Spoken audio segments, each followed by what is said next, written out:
Good morning. My name is Scott Lee, and I am an alcoholic. If you would, I'd like to open the session with a few moments of silence.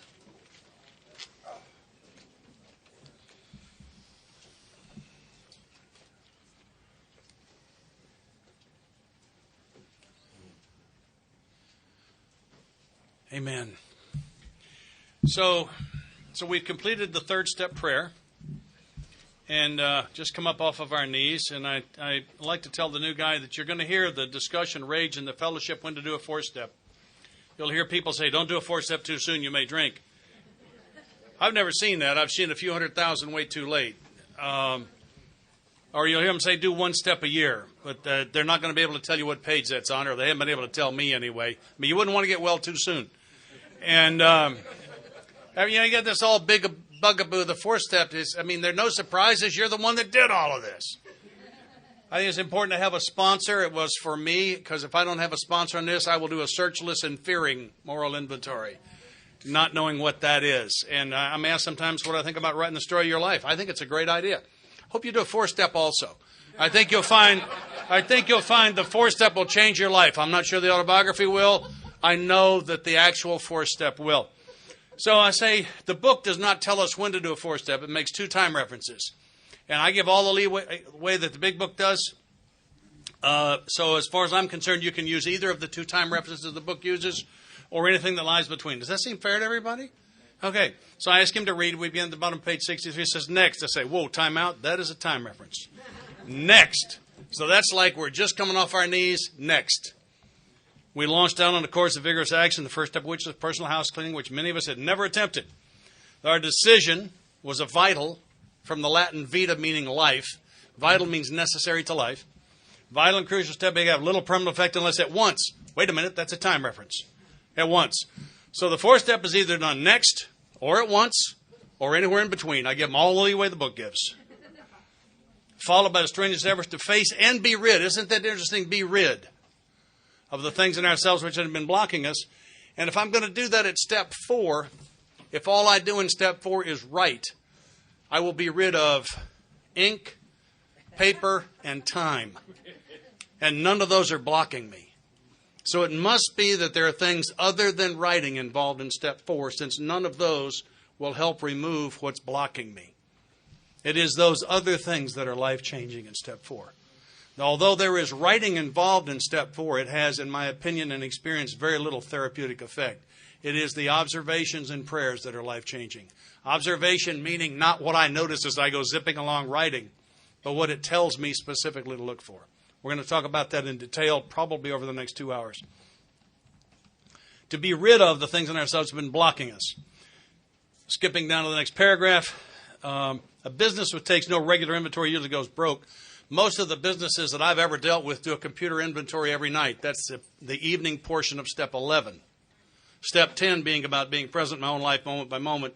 Evening portion 11, a rather formal inventory at night, is the last thing. But once a year, these businesses do a full teardown inventory. Sometimes it's more than once a year, but it's always at least once a year. That's the reference. That's what I do. I discovered resentments that were over 25 years old on my 8th four-step. Sober somewhere around 10 years. I know I've got some very good friends who have great programs, in my opinion, who believe you do the first 9 once and stay sober in the last 3. That's fine if that's what they want to do. The evidence in my life is I continue to find things with this annual house cleaning. And at 24 years, I think I've done 22 of these. I've missed a couple of times. Commercial inventory is fact-finding, fact-facing process, and effort to discover the truth about the stock and trade. One object is to disclose damaged or unsaleable goods to get rid of. Get rid of is so important, they told us twice on this page. Get rid of them promptly. We did exactly the same thing with our lives. We took stock honestly. First, we searched out the flaws in our makeup, which caused our failure. There's the good news again. I'm the problem. Being convinced itself, manifest in various ways, was what had defeated us. We considered its common manifestations. As I understand step 4 out of the basic text, the 3 manifestations of self we are going to inventory are resentment, fear, and sexual misconduct. I claim that there is not a sex inventory in this book. I don't see where we inventory the bright side. I don't find the direction that says, at this point, write down all the things in the sexual arena that you did were right and good. So we inventory only the dark side, and I don't like the idea of sex having a bad name. My favorite toy. I mean, come on. So now what we're going to do is, here I am with my new guy again, searching for directions on how to do step 4. And we're going to find about 26 of them, and we're going to do them one at a time. That's the next couple hours. Resentment's the number one offender. Number one offender. It destroys more alcoholics than anything else. We just threatened your life. We're going to do it a lot. From it stem all forms of spiritual disease. We've been not only mentally and physically ill, we've been spiritually sick. When the spiritual maladies overcome, we straighten out mentally and physically. It makes me think the spiritual one's the most important one. In dealing with resentments, we set them on paper. That's a general description. They're going to tell me exactly now how to set them on paper.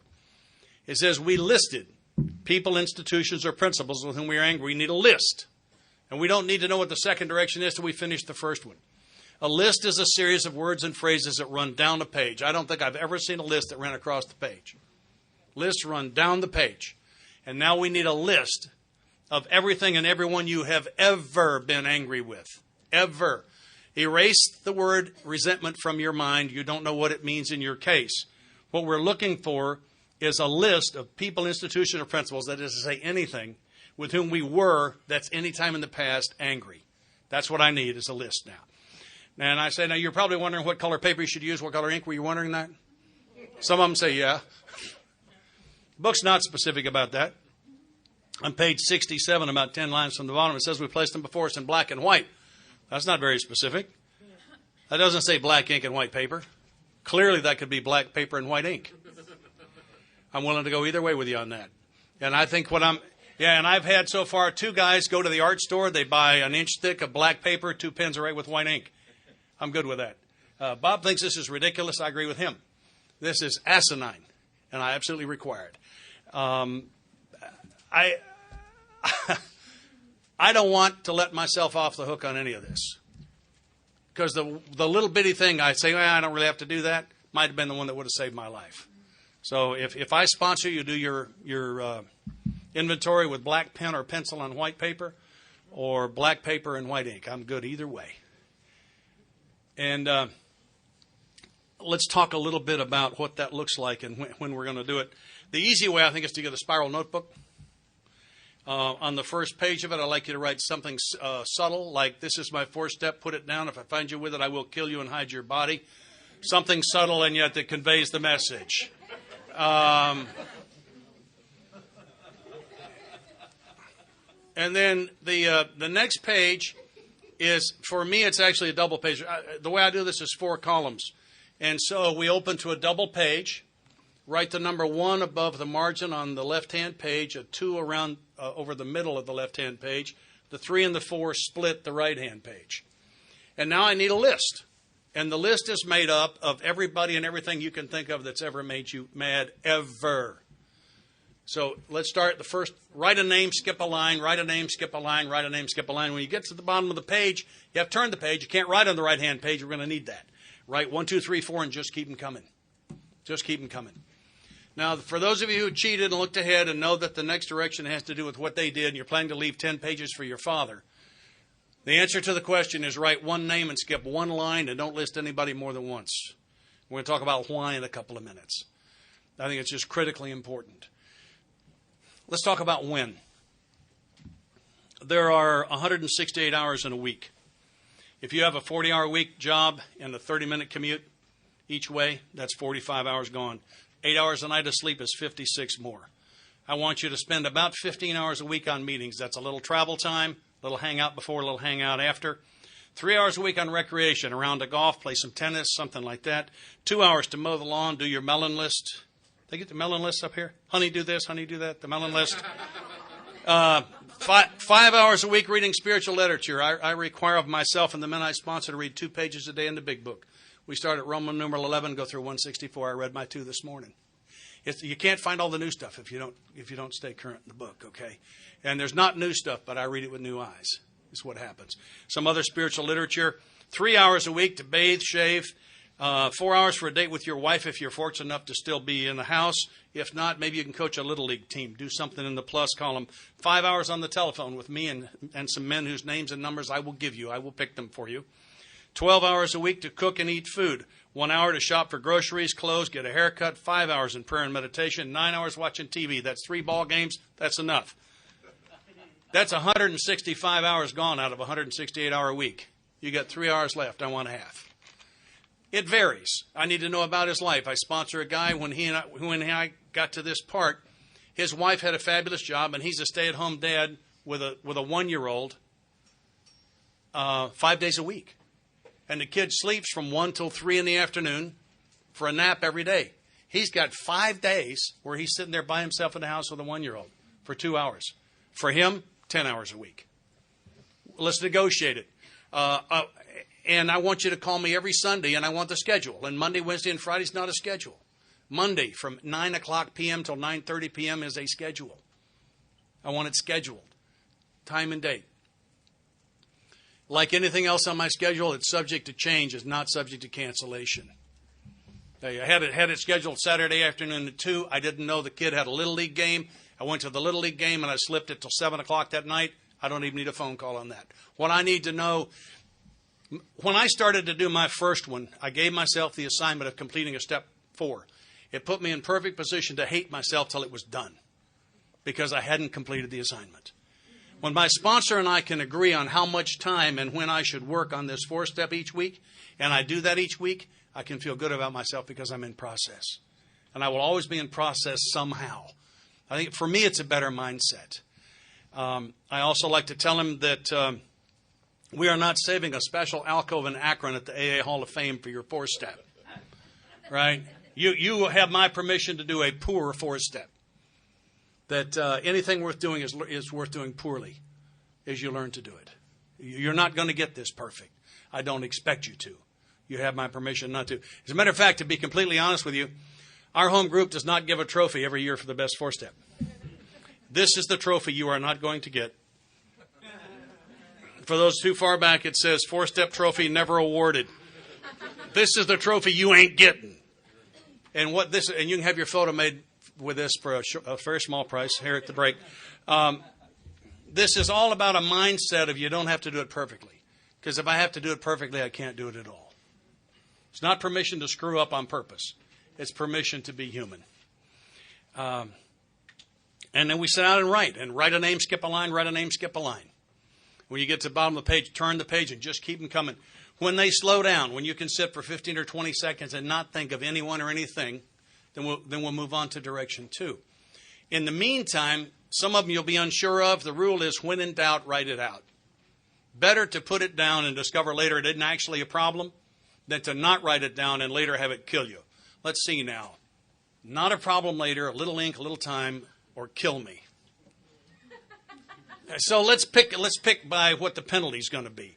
So when in doubt, write it out. When you get to the end and can't think of any more, there's a direction at the bottom of page 65 says we went back through our lives. So that indicates that I use a reverse chronology. I like the idea of just download, just dump them first. But then let's go back through my life. Now, I live here. I'm married to Miss Linda, the most fabulous woman on the planet. I work for these people. This is where my home is, my church, my home group. This is what my life looks like. So I searched that for things that have ever made me angry. But 16 years ago, I was married to, and I worked for those other guys, and I lived in this other place and so on. And then before that, I lived in this other town. And before that, I was in the Air Force, and I was stationed at this place. And I go back through my life prayerfully.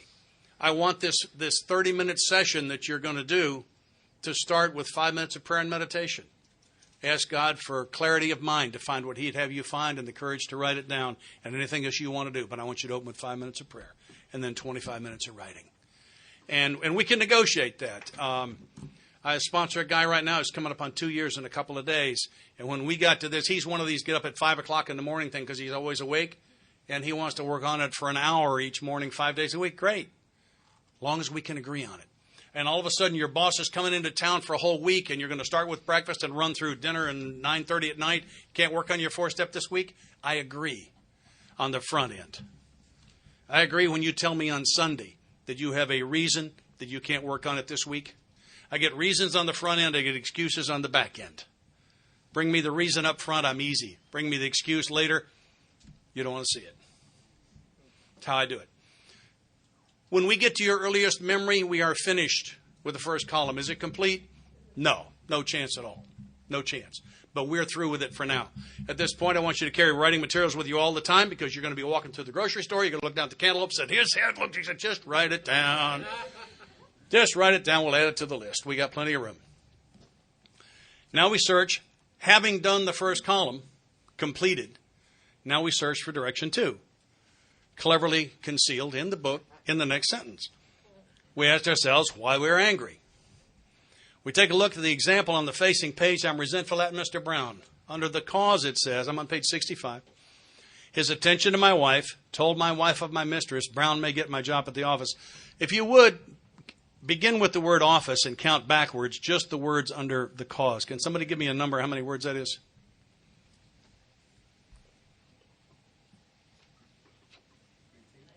$19, yeah. It's easy to miss of and the. That's what go backwards sometimes. 19 words. Let's look at what this Brown fella did. He's messing with his wife. Has told his wife about his girlfriend. I bet that was fun. Huh? That's got to have been a great day. And, by the way, trying to get him fired. He got 19 words. 19 words. That's still a misdemeanor. And so, column 2, you have, if you're doing it this way, at column 2, you've got from the margin over to the spiral and the entire line below it on which you can write 19 words or fewer. 19 words or fewer, it's a summary, right?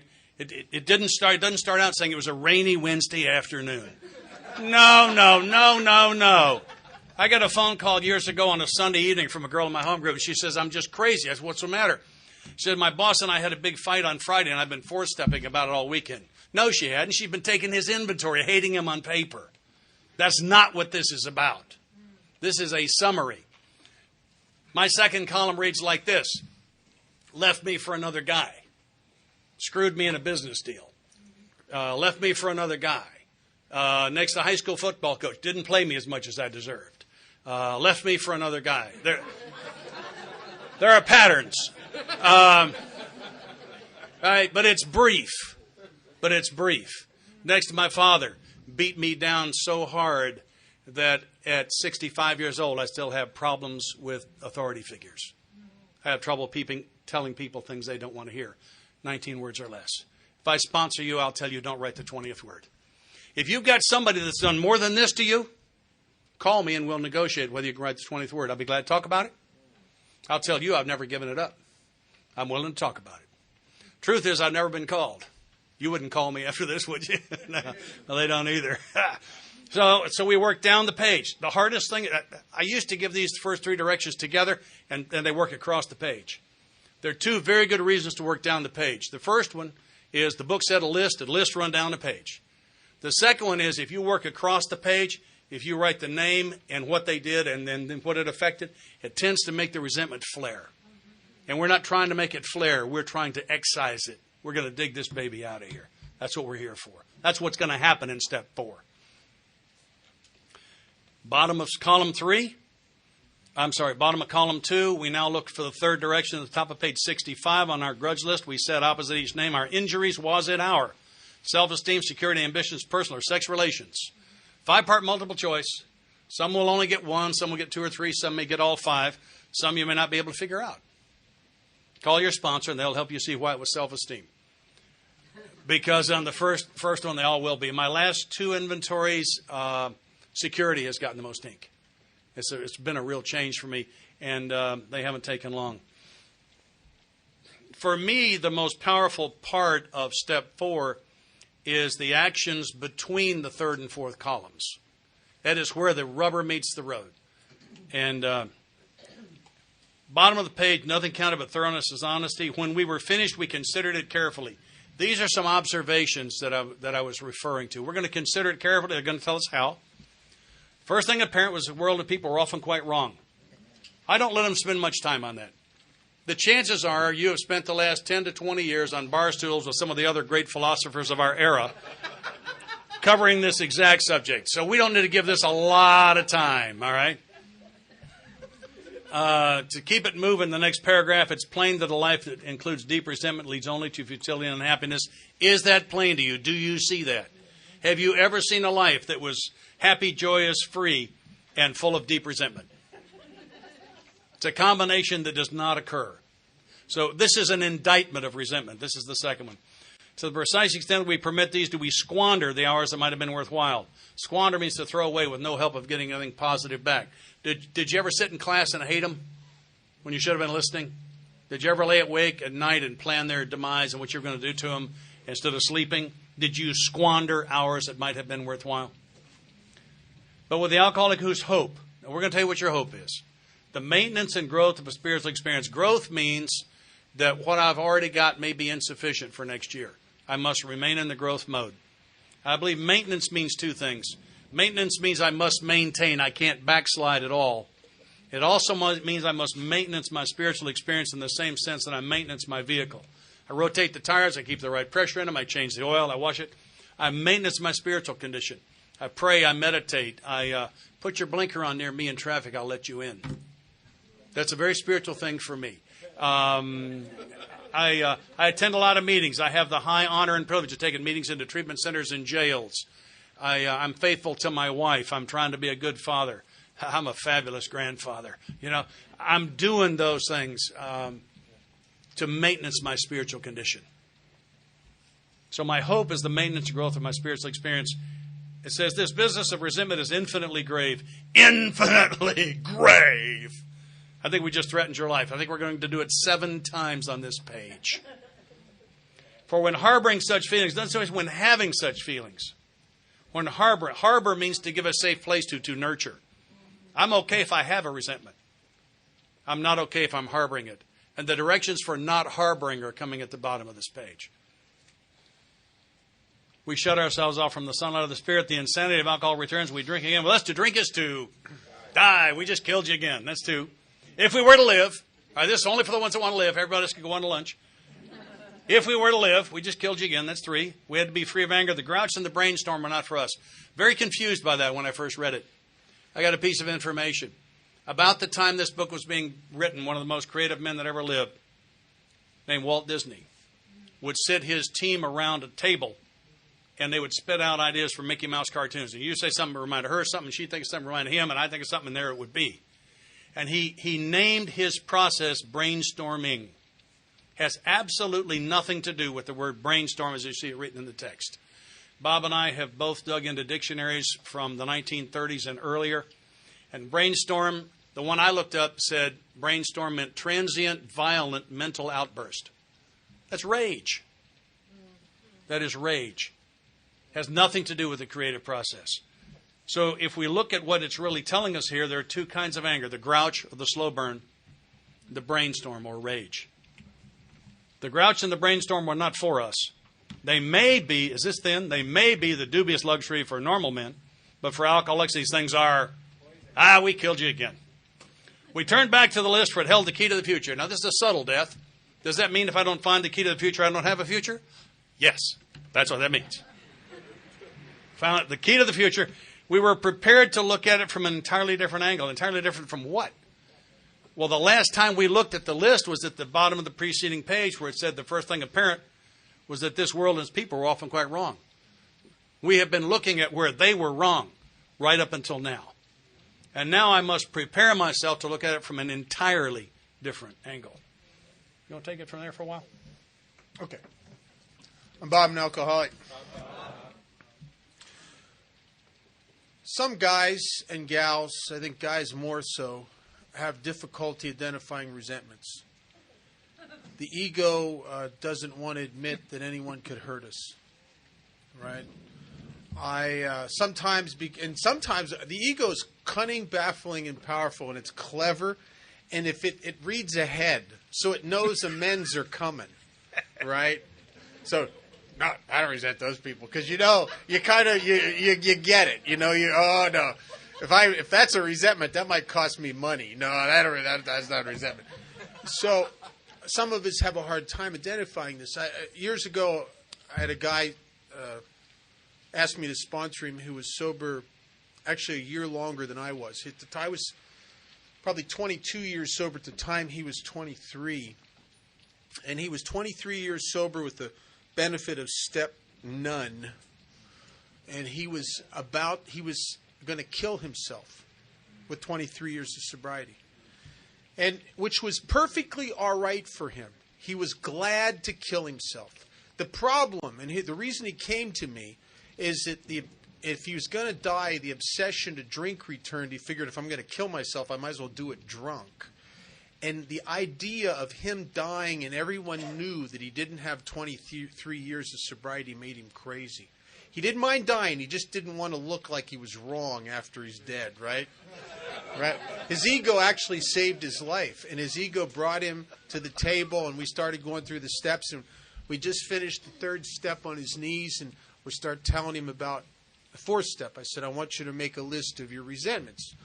Well, he's kind of a blustery guy, uptight, blustery, ex-Navy chief. One of those kind of guys that always talks to you with his arms like this. And I said, I want you to make a list of your resentments. And he says, resentments? I don't have any resentments. I said, really? He says, yeah, I just let that stuff go. Nothing bothers me. Well, you could watch this guy walk across a parking lot from 100 yards and know he's pissed about something. You know what I'm talking about, right? Right. But he doesn't think he has a resentment. And I said, really? And he said, yeah. I said, okay, Jerry. I said, in your case, we're going to do something different. I want you to make a list of people you feel smugly superior to.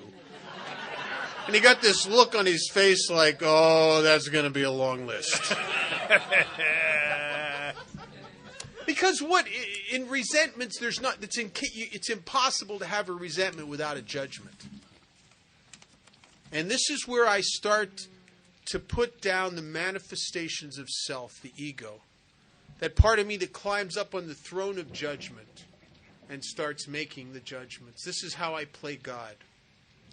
So I'm looking at the resentments. And then an interesting thing on page 65, there is...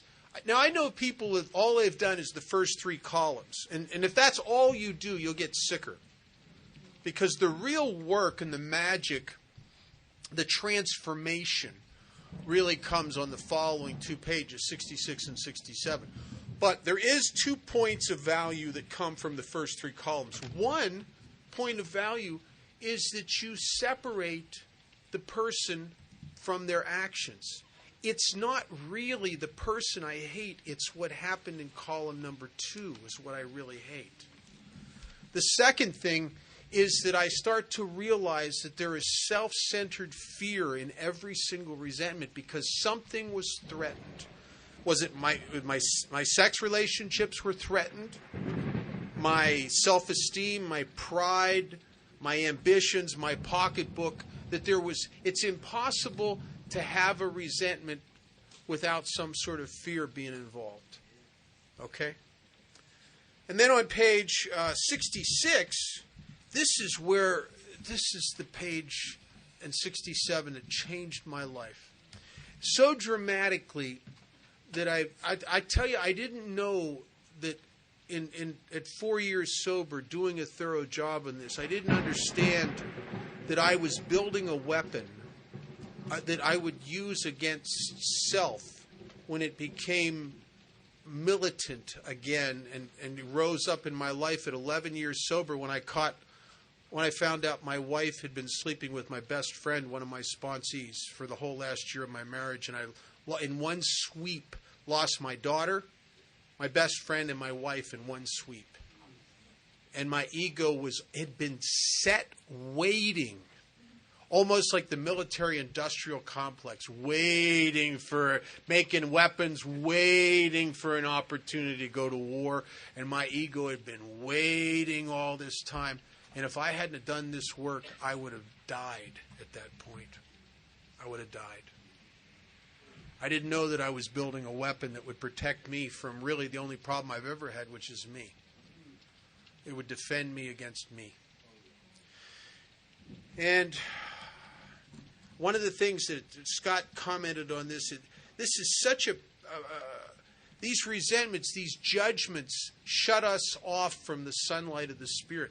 You can't play God and serve God at the same time. They're mutually exclusive positions. So when I'm judging God's kids and playing God, there's no God in my life because I've taken His. I'm it. I'm the great I am, right? And so I'm shut off from the sunlight of the Spirit. And alcoholics, this spiritual malady is that I get a sick, disconnected, isolated, depressed spirit that eventually thirsts for relief. And if I don't find a way to free that and change that, I'm doomed. And this is really where it starts. The line in here that Scott commented on, it says we're prepared to look at it from an entirely different angle. Well, what does that mean? Okay, so far, how have I been looking at it? What's the first three columns? Isn't it, in essence, I'm taking the stance of a prosecuting attorney? This is my case. That I've built against these people. Here, the name, what they did, and what was hurt, threatened, affected, interfered with, or injured, that's my case. So if I was going to look at it from an entirely different angle, wouldn't it mean that I would cross the courtroom and I would sit on the defense table, and now I would start talking about it and explaining it and looking at it from their point of view? Now, if you start to do that, I'll tell you one thing. It's going to look different. It's going to look different.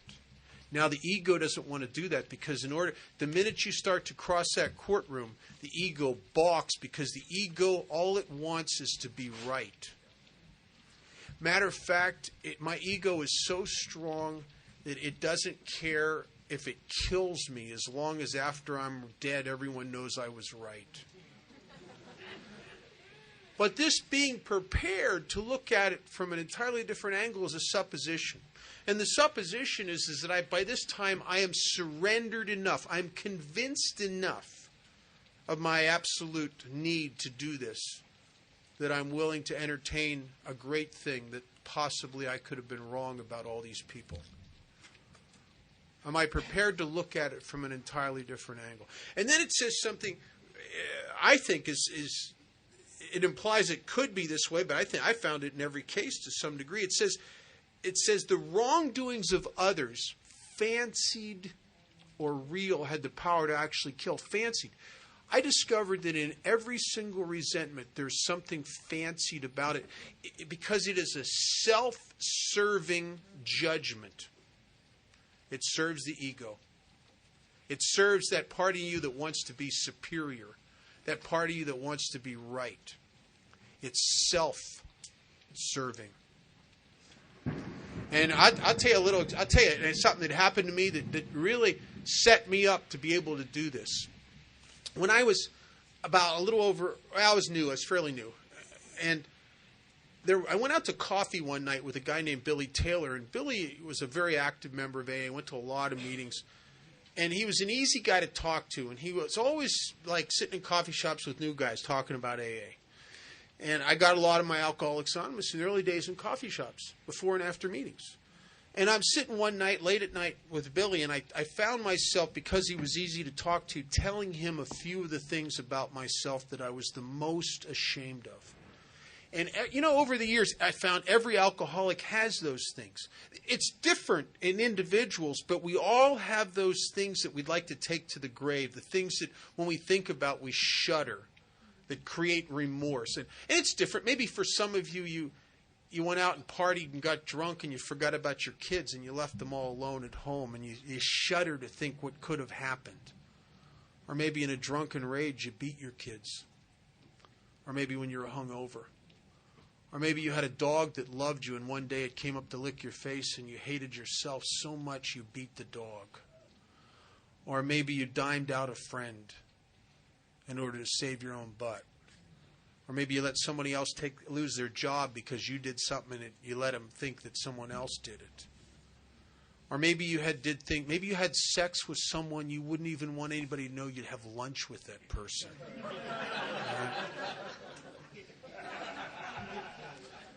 Maybe you had sex outside your species, for God's sakes. I don't know. I don't know what your deal was. I just know you have a deal. Everybody has a deal, right? Everybody has a deal. And I had a bunch of deals, and I told Billy some of my deals, and he took it okay, I suppose. You know what that bothered me? He didn't say, it would have been better if he would have said, oh, me too. He didn't say that. Instead, he said, he said, well, I'm sure you're not the only one that's ever done that. Someday that'll be useful to help someone else. Kind of, I remember thinking in the back of my mind, it's a little AA party line kind of statement. But he didn't reject me. He seemed to take it well. I went home that night, went to work. That week, my shift got changed. And instead of working 8 to 4, I started working 4 to midnight. Well, for a good part of a year, my whole meeting schedule just went upside down, completely changed. I started going to noon meetings instead of night meetings. And consequently, I didn't see Billy for a long time. A good part of a year later, I go to a meeting at night on my night off that I normally wouldn't go to. And as I walk into the meeting hall, I see Billy across the hall. And I was glad to see him. You know how you get with people that were part of your early sobriety that you hadn't seen in a good time. You know, you see him and it kind of lights you up. It's the bright spot. I saw Billy and I said, hey, man, Billy, hi, good to see you. And he wouldn't say hi to me. As a matter of fact, he looked at me with a look of like pained contempt and then just turned away and wouldn't look at me anymore and sat down. And the meeting started, and I'm sitting there, and I don't know what's going on in the meeting, but I'll tell you, inside of me, there's a bunch of stuff going on. And I'm sitting there, and I'm hurt, and I know what's going on. I know that SOB has been judging me for that stuff. And I'll tell you something, there's a part of me that doesn't blame him. God knows I have judged myself harshly enough for that stuff. And I always secretly believed that if you knew about me, what I know about me, you'll feel about me the way I feel about me, and that's not good. And I was sat there and I'm hurt, and when I'm hurt, I'm angry. It's an automatic knee-jerk reaction to me. I start getting angry. I start building my case against him. It's my defense. And I'm sitting there thinking about what a hypocrite he is and all that crap. And he tries to pretend like he's such a good AA member. And then I had this epiphany. I remember it like it was yesterday. It was like it came so clear to me all of a sudden that SOB, the reason he can't look me in the eye, he's been telling people that stuff. And all of a sudden, all the dots connected. There was a gal, I had just asked her out. She would not go out with me, and she's friends with him. I knew he told her that stuff. There was another guy that he runs around with that had been a little distant from me. I knew he had told him. Now I am enraged. I am going to kill him. And feel justified, because if he's doing that to me, he's probably doing it to other new people. And I am cocked and ready, and as soon as the meeting's over, I'm going to tear into this guy. And the chairperson is ending the meeting and says, before we close, does anybody have a burning desire? And Billy raises his hand. He tells everybody in the room that the tumor, they found out the biopsy came back and it was malignant, and he had a very short time to live. And I sat there and I felt about this big, because I awoke to the reality that what I saw in Billy's face had nothing to do with me. I awoke to the reality that on the day he found out he was terminally ill and had a very short time to live, that saying hi to Bob, or even realizing Bob was there, was not even on the horizon. That he probably was so afraid and up in his head as I would be, that he didn't even know I was there. And the look on his face had nothing to do with me. It was all about what was going on with him. And it was like a postcard from God. Dear Bob, you don't know crap. Love, God. Now, I'll tell you why this was important, and I had a couple other instances like that, is because the book is going to ask me to do something. And if you can't really get how deadly wrong you can be in your judgments, because if I could be that wrong about Billy Taylor, could it be possible?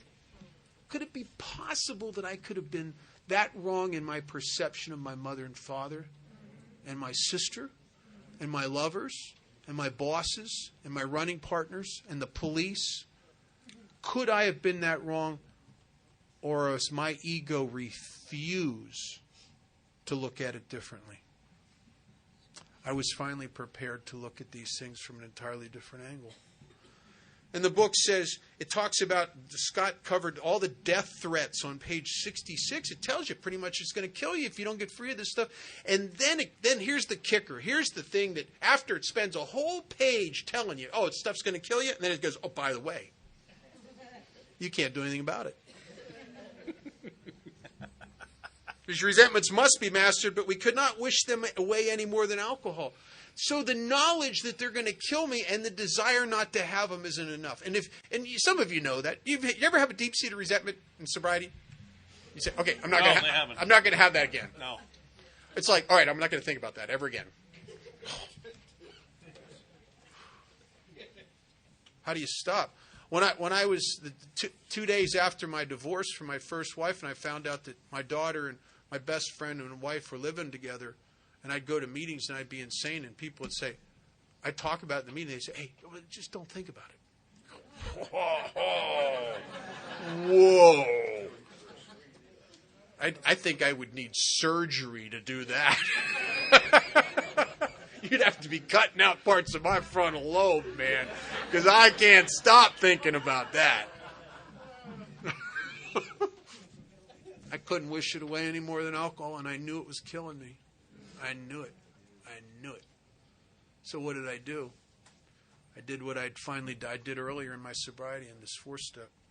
It says this was our course. It's asking me to realize something, and I got to connect really and truly and bring into reality a view of things that's different than anything I've had so far. I have to realize and make something real. And what it's asking me to realize and make real is the fact that the person who wronged me was perhaps spiritually sick. Now, that's not so hard. I get, they're sick and they're idiots too.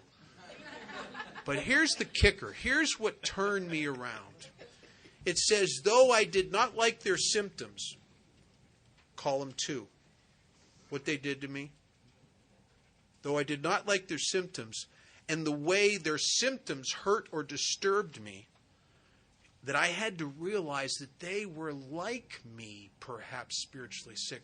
This is not spiritually sick of a well person feeling sorry and looking down on a sick person.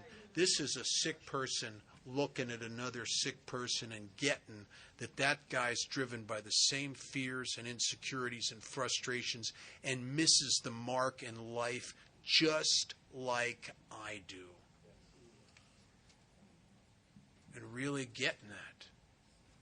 And if you get that, all of a sudden, if you really get that, forgiveness is automatic, because by getting that, you're giving to the person the same consideration and slack you would like that person to give you when you really screwed up. And I know there's some people like me in this room that have really screwed up, and people got hurt as a result of it. Yeah.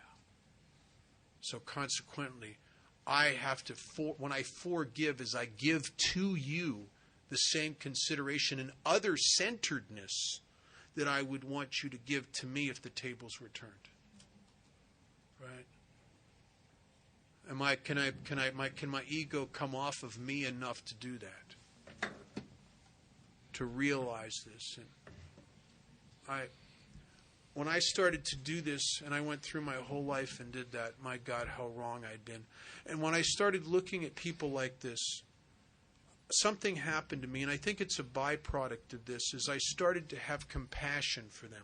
And compassion is 2 words, com meaning with, and passion, passio, meaning pain, is that I started to all of a sudden be able to sit with the pain that drove them to do the things that hurt me. And consequently, when I got it, I realized the price they paid. You know why? Because it would be the same exact price I would pay if I'd done to someone what they'd done to me. And then all of a sudden I could see myself in these people. And the illusion of separation that the ego creates. You know that thing that you know how you pump yourself, I didn't never done that, as if you're superior. All of a sudden, and that ain't holding water, because that's me. That maybe is me with the worst childhood. That maybe is me if I'd been hurt or abused a little more than I had been. It's maybe me if I was really, really afraid with the right amount of emotions and drugs and alcohol in play at the same time. But I start to see through the sickness and see myself and get that if I was in the exact same shoes they were in, I would have had the exact same response and probably done the exact same thing, and then consequently probably would have secretly and covered it up, hated myself for doing it, and I started to realize, oh my God, look what they reaped. And I started to see them differently than I ever seen them. About 18 years ago or so, give or take a couple years, I was going through a fifth step with a guy I was sponsoring, and he had buried his worst resentment probably 2/3 or half, into the middle of his fourth step in the resentment list. And we're going through this, and we get to this resentment. It's towards his father. And he came from an awful, hideous alcoholic home. And he grew up in a household where he was beaten physically to the point where he ended up in the hospital on several occasions. And he'd have to tell lies about how he fell out of a tree, or he did, all to cover up all this stuff. And it was horrible. And I'm not talking about one or two instances. I'm talking about a lifetime of horror. And then on a couple occasions, his father's drinking would get so bad that he'd be forced for short periods of time into a state of abstinence. You know how we get beaten down by alcohol and we swear to ourselves we'll never drink. But what happened is Dad would become so irritable when he was sober that it was almost worse, because now he would yell and scream and shut up and get to your room and you're stupid. And this went on and on. It was a nightmare. He could not bring kids home because of the monster. He had to create a whole fantasy life that he would tell the people in school because he didn't want anybody to know. He was so conflicted because even though in the horror of it, there was a part of him that loved his father and was ashamed of the whole thing. And it destroyed. There were a few instances where we suspected his dad may, for a brief period of time, gone to AA or maybe a church or something, because there were two little places he could remember where his dad actually stopped drinking and had a change of heart, briefly, where he'd make the promises, I'm going to get you a bicycle, I'm going to take you to Disneyland, but he'd go back to drinking, and it seemed like the rages and the drunkenness and the beatings would be worse after a period of abstinence. And this is a resentment that owned this guy. This guy had spent 8 years in therapy trying to get free of it and never budged. He had done all the Gestalt stuff, the beating the pillows, the Gestalt chair. He'd done all of that. He had thought it through. He'd done everything. He could not be free of it. It owned him. It affected his relationship with women. It affected his ability to be a team player in any job. He ended up being forced to have little businesses that he'd run for a while and they'd fail, and he'd get another one because he had a hard time with authority. And here we are. We're in the middle of this fifth step, and he's talking about all this stuff. And I read him a little passage out of the 12 by 12 where Bill expands on the principle, and this was our course. And he says that as we approach true tolerance and see what real love actually means, it'll become more and more evident as we go on that other people like ourselves are frequently wrong and emotionally ill. And we start to see that it's pointless to become angry at people like ourselves who are suffering from the pains of growing up. And then we got to this was our course, and I said to him, you have to realize that somehow inside of you, you're like your father. And he flipped out. He got pissed at me, and he started yelling at me, and he scared me. He started ventilating all this rage, and man, I was afraid he was going to hit me or something, man. I was like, and I'm sitting there, and he's going off, and I'm thinking to myself, well, he's not prepared to look at this from an entirely different angle, I guess. I don't know what to do, I'm stuck here. And he runs out of gas, ventilating all this stuff, and he's glaring at me. And I don't know what to tell him, so I just said, just go on. And he starts reading another resentment, and I can't hear him. Because I said a prayer as I always do, when I listen to a fifth step, I ask God to make me useful. Mm-hmm. And something started happening inside of me. It was like a stone in my shoe, and I couldn't get away from it. Consequently, I can't hear him anymore. And I stopped him. I said, I'm sorry, but I need to go back to another resentment. He said, you want to talk more about my damn father? I said, no. Back at the beginning, That woman that you had the resentment for because she dumped you? Yeah, what of it? I said, there were kids in that relationship. You were together for a while, right? He said, yeah, what of it?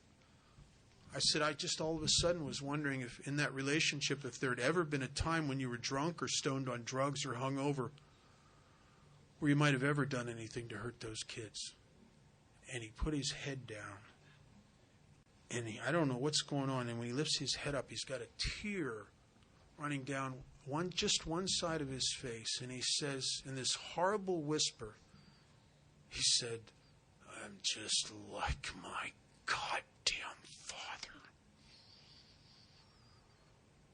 And I said to him, how did you feel about yourself when you hurt those kids? He said, I couldn't stay drunk enough. I said, do you think your dad might be like that? And he said, my dad's never been able to get sober. He said, there's only one person that ever talks to him anymore. Nobody in the family has anything to do with him. It's his one sister. And his sister will go over. And he said, my sister told me he lives in this pitiful little trailer out in the middle of California in a little nowhere town in a trailer park. He lives all by himself. He's got pancreatitis and liver damage to the point where his body will not metabolize alcohol. So his body has forced him into a state of abstinence. And his sister said he's the most miserable, depressed, negative, lonely person she's ever known. And I said, do you think you could be like that? And he said, without Alcoholics Anonymous, maybe that would be a vision of my future.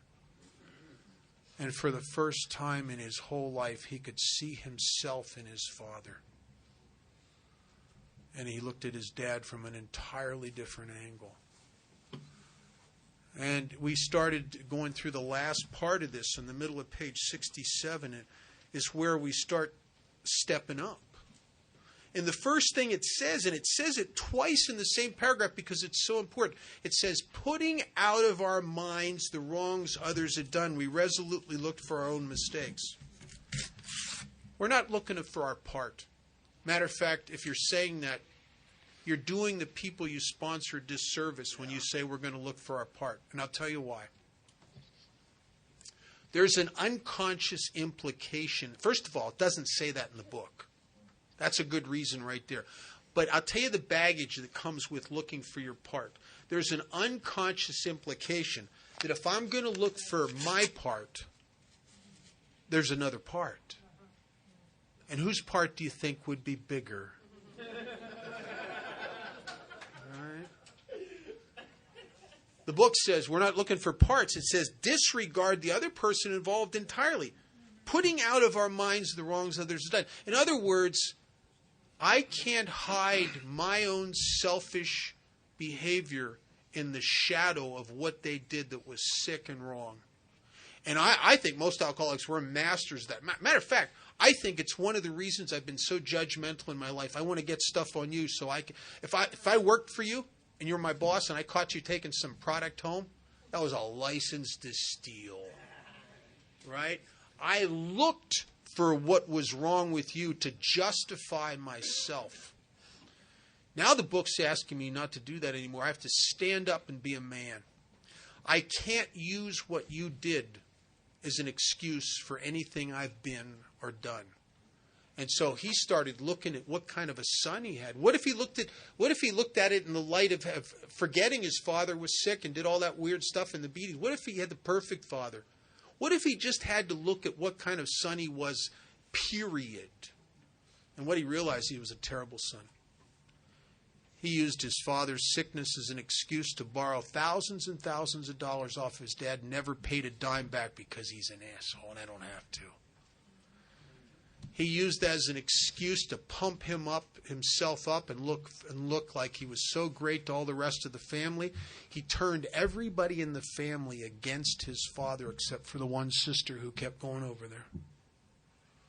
And he thought, oh my God, what have I done to a sick man like that? And he went to make amends because one of the last things it says here, it says, we placed them before us in black and white. We admitted our wrongs honestly and were willing to set these matters straight. He's going to the trailer park and he calls me from outside the park and he's scared and he says, I'm just afraid of the monster. He hadn't seen his dad in years and years. I said, we talked a little bit, and I said, call me as soon as you're done. And he called me later, and he said, what? I said, what happened? He says, I went to the door, and I knocked on the door. I was shaking inside. And the monster didn't answer the door. It was this little old man who was depressed and alone and hopeless and scared. And he saw a look in his father's eyes of guilt and remorse and shame and depression. And he looked in his father's eyes and he saw himself. And he made amends to his father, and he made the decision that he was going to be the best, absolute best son this planet has ever seen. And he went over and started taking care of his dad. Took care of his dad until his dad died. And he'd tell you to this day, many years later, that the greatest thing Alcoholics Anonymous had given him next to his sobriety is he got his daddy back. One of the things that happens when you push the ego aside, the therapists will tell you, well, you can't change your childhood. I'll tell you something. Since I've been sober and done this work, I got a different childhood than I had. The one I thought I had was not real. It was a selfish, self-centered, overly self-obsessed perception of a childhood that had imperfections in it, as everything in life does. I tried to blame my parents for everything because I didn't want to stand up. And I got my parents back, too, as a result of Alcoholics Anonymous. I got a childhood. The longer I'm sober, the better my childhood looks. Square business. I had parents that weren't perfect, but there's never been a doubt that in their own inhibited, limited way, they loved me with everything they had. With everything they had. Let me do a couple little pieces and we'll break. Okay, good. Bottom of 66. One of the most powerful observations in the book, if not the most important observation, certainly one of them. We saw that these resentments must be mastered. Do you see that? Do you see that? We killed you 7 times on this page. Was that sufficient? I'm a salesman by trade. That's what Bill Wilson was. He was a peddler. And a good peddler will never mention price until he's established value. We've just killed you 7 times. All right? And the reason is because the value is very, very high. We have to establish that because the price is even higher. And then it says, we couldn't wish them away. I can't forgive you. I think the English language has the word wrong. It's not an active verb. It's a passive. And we're going to talk about that in this next section. It says, we realize that people who wronged us are perhaps spiritually sick. My mentor said he defined spiritually sick as cut off from God. I have something the angels don't have, the ability to turn my back on God and go right back to doing it my way. And that's what I was doing. I'm not going to call on anybody. Bring to mind, if you would, for a second, the 1 or 2 worst things you ever did. Got them? Weren't you spiritually sick when you did that? Had you been walking in the sunlight of the Spirit, in conscious contact with this laughing, loving, generous God? Could you have done that? Would you have thought of doing it? Probably not. You were spiritually sick when you did that. And so this is a gift from another one of my teachers. Watch my hands if you would. I have to realize that the people who wronged me were perhaps spiritually sick. I can know something, but when I realize it, it becomes real for me. And I also learn to see it with my real eyes. Not these that you can see, but the spirit eyes. So I must realize that these people, and what I do with someone at this point is I have them pray the list once.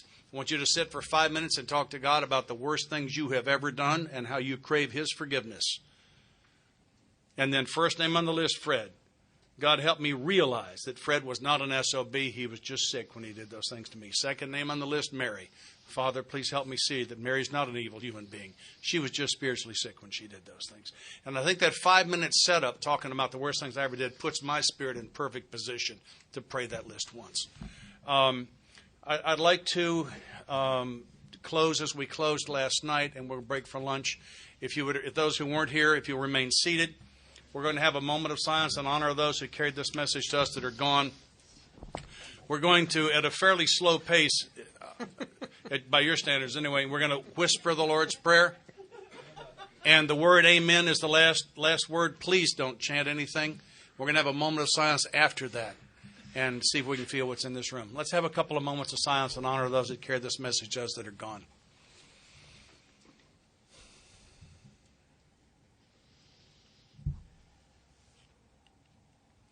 Lord's Prayer. Our Father, who art in heaven, hallowed be thy name. Thy kingdom come, thy will be done, on earth as it is in heaven. Give us this day our daily bread, and forgive us our trespasses, as we forgive those who trespass against us. And lead us not into temptation, but deliver us from evil. For thine is the kingdom, the power, and the glory, forever and ever. Amen.